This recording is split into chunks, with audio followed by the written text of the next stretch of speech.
Hello aspirants, welcome to Sankaran IAS.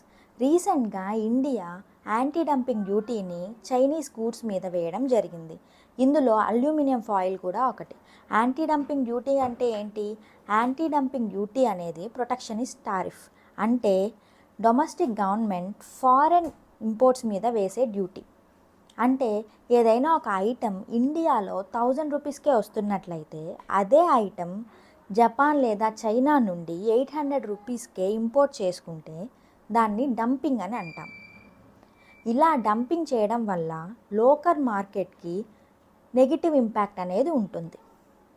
So కొంత percentage of డ్యూటీని imports మీద వేయడం ద్వారా లోకల్ మార్కెట్లో ఉన్న ప్రోడక్ట్కి, అలానే ఇంపోర్ట్ చేసుకున్న ఉన్న ప్రోడక్ట్కి మధ్యలో కాంపిటీషన్ అనేది పెరుగుతుంది.